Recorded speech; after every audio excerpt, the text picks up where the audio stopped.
I'm Karyn Bryant for MMA H.E.A.T. I'm here with Brad Tavares, undefeated UFC middleweight. You'll be taking on Aaron Simpson on Saturday night. So we're here at Xtreme Couture. What were you doing tonight in preparation for your fight? Just hitting mitts with Ray Sefo, staying sharp, staying on top of things. I don't want to exert too much energy before the fight, save up my energy for the fight. So just win a couple rounds on the focus mitts and a couple rounds on the thigh pads, just to stay sharp and keep it all together. Yeah, it's funny. We've done a lot with Ray. He's such a good coach, and it's funny because even though you're just leading up, and I know you've got your game plan set, you can still he's still just fine-tuning everything with you. Yeah, I've never really had a coach like Ray before, someone with as much talent and as much knowledge and experience as he has. So along the whole way, we've my coaches back home, we kind of just tried stuff out, and if it worked, we kept it. If it didn't work, we canned it. But with Ray, he knows what works and what doesn't work, and he's just really been helping me fine-tune everything, because like he said, I have the talent, but I just need to fine-tune some things, tune it up, sharpen it up, get it better. So it's been a big help to work with him. I've been working with him for the past few weeks. Even up before taking the fight, I was working with him, and just been working with him consistently now for the camp. So I think it's helped me out tremendously. Nice. And you're talking about back home, that is Hawaii. So how much time do you spend there, and how much time do you spend here? I would spend, I think, if we have to put it into a figure, I would say maybe like 60-40, 60% here and 40% in Hawaii. Just so I can, you have all the best training partners out here, really good coaches and teachers out there, so everything is here for me. So I try to stay out here a lot and, get better. But when I do go back home, I train with my old team, help out the new up-and-coming guys as much as I can, give back to them. Yeah, that's one thing.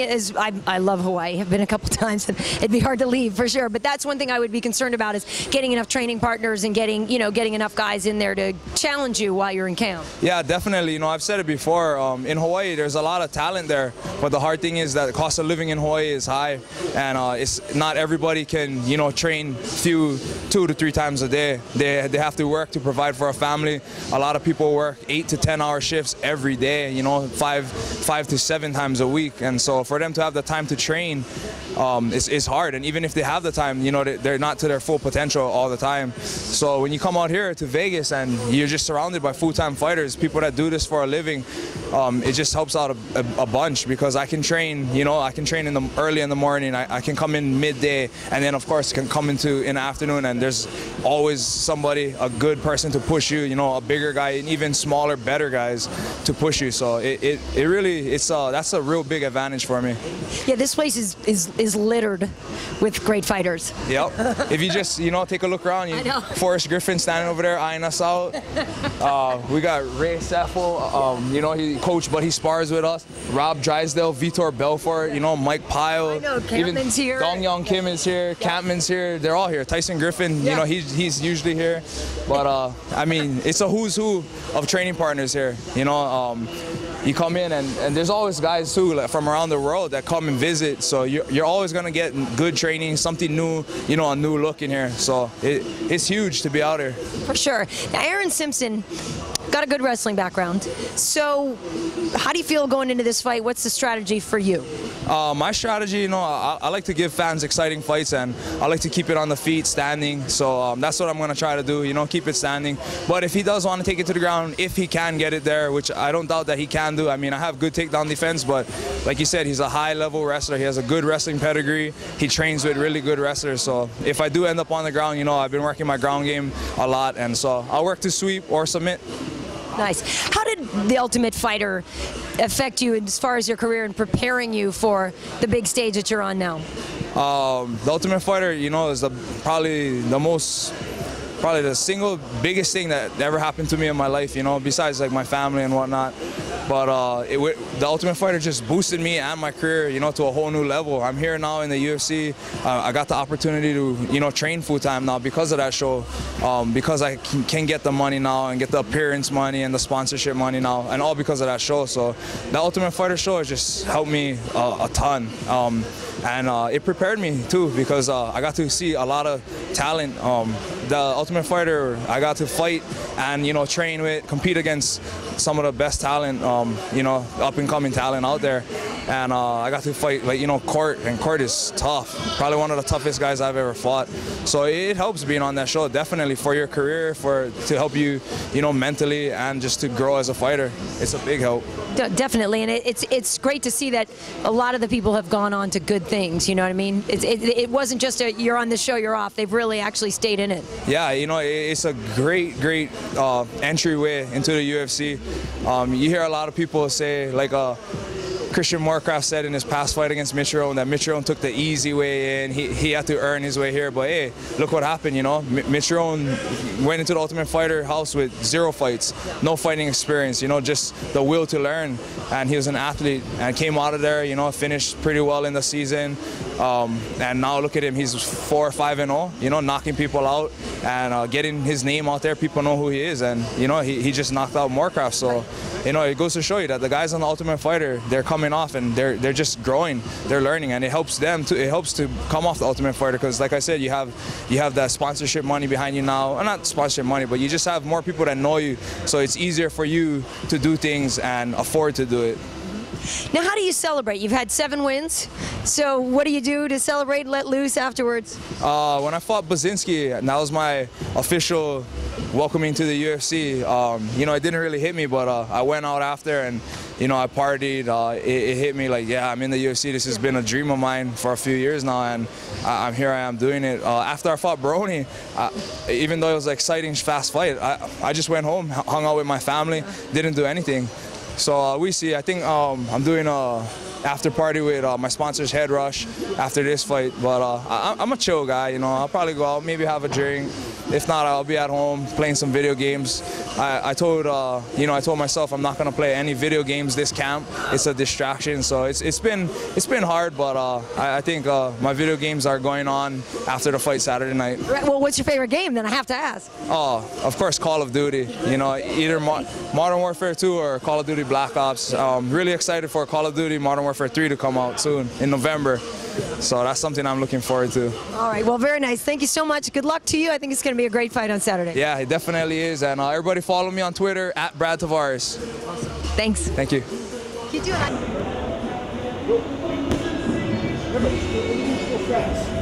Take your time, breathe, relax, speed. Up.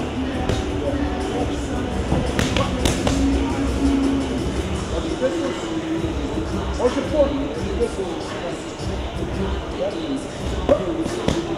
Don't reach your back. I want you to feel it. Use your back foot here. Back. Push up your back foot. Back. There you go. If you know it, you can drop your ring over the shoulder. That's your problem.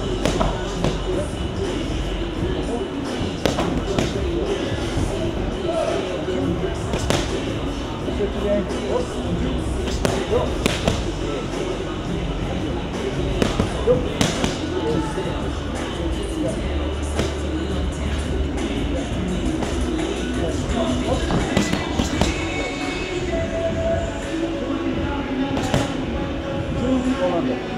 Back.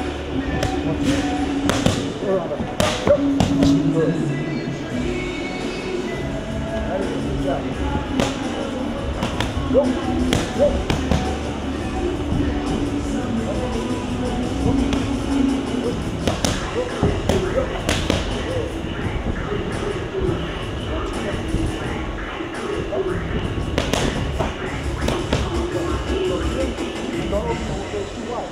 One hand knee, come straight, boom, right in the center. Yeah, right there. Right?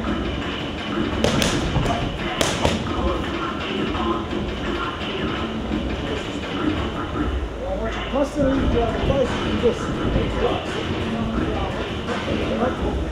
And then when you're in from here, you can get back. You know what I mean?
go here, they go, expand. You already know where the body is. If I go here first, then it goes up.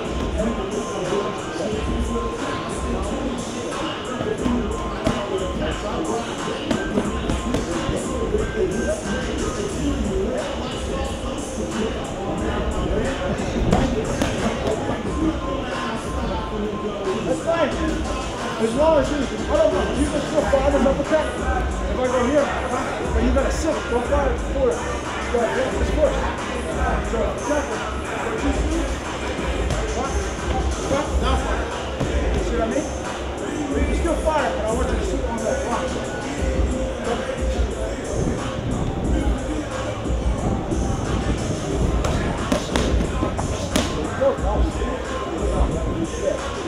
Exactly, because the rhythm is going to set. You know?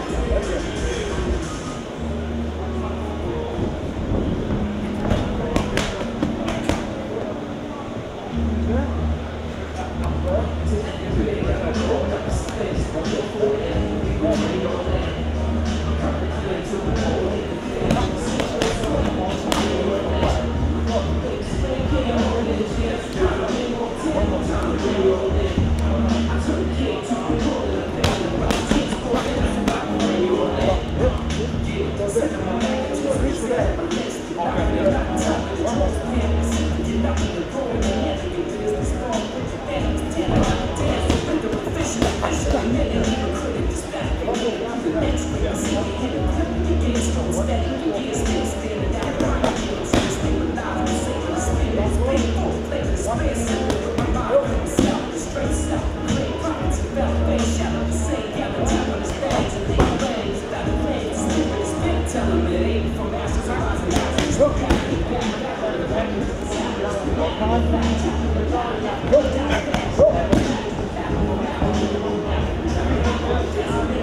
Jab or shoot, what I need. Yep.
Let's need to do this.